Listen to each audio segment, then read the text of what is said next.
As you remember, when we did our superhero profile, we had a link over here where line 4 is, and this link actually took us to a style sheet that had been created in Code Avengers, which put all the background, the pretty background, and the different colors of fonts and the size of the fonts and the borders around different headings and pictures. All that came coded for us, and we didn't have to do any of that on our own.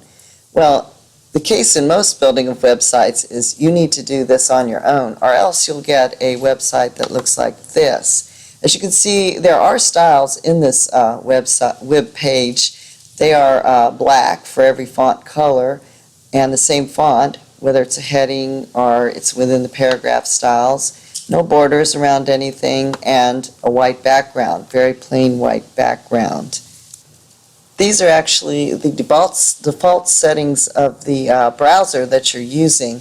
When it gets no instructions at all about styles in a web page, this is what it actually displays. And occasionally you'll see pages on the web that do look like this. However, for a page to be interesting to its audience, it needs probably to be jazzed up a little with different colors and types of fonts and the other things. And there's so many different things that we can now do with the language called CSS, which stands for Cascading Style Sheets. It's actually in its 3rd version, and there's a lot of new things that came with version 3, some of which we'll be learning in these series of lessons that follow. What we need to do first, and before we get into creating our styles, is to create a basic page using our HTML5 code. And this is what you should do all the time.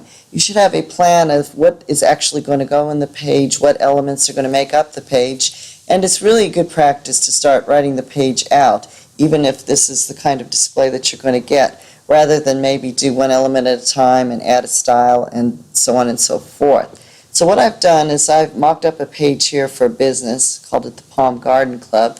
You can see all the things that are necessary for us to create this page, and you should go ahead and do something very similar. In fact, you can actually pause the clip and look at the code and see what needs to be in it.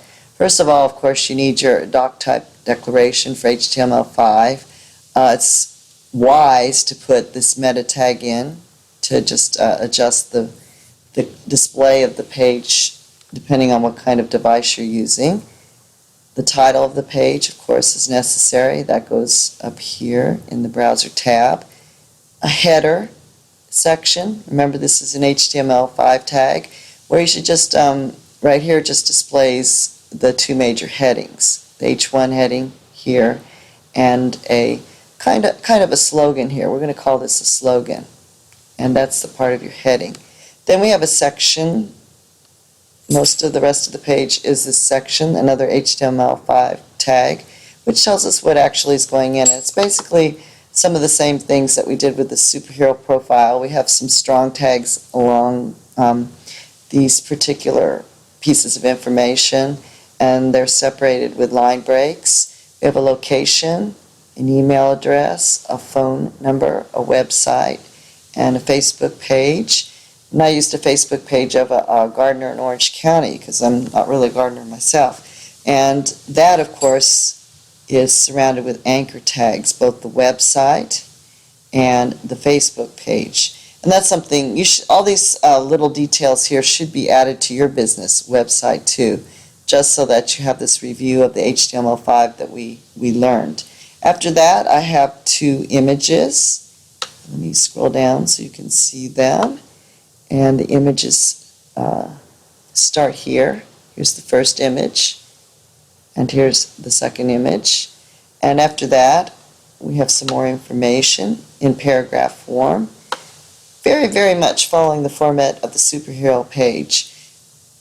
Here's the first sentence, and they're all separated. There's 3 of them, and they're all actually 4, and they're separated by the paragraph tag. And then there's an unordered list, and that ends the section. After that, we have our footer tag. Let me just scroll down here in the code, and the footer tag just says it's created by myself, and it has the date, and we have that copyright, entity. As you remember, this is the tag for the code for putting in an entity. Anyway, that's pretty much what's going to go on this page. So just pause it at the various places so you can see what kind of code is involved, and mock up a page for your own business that you'd be interested in, or a business that's already been created that you would like to advertise, and then we'll start styling them.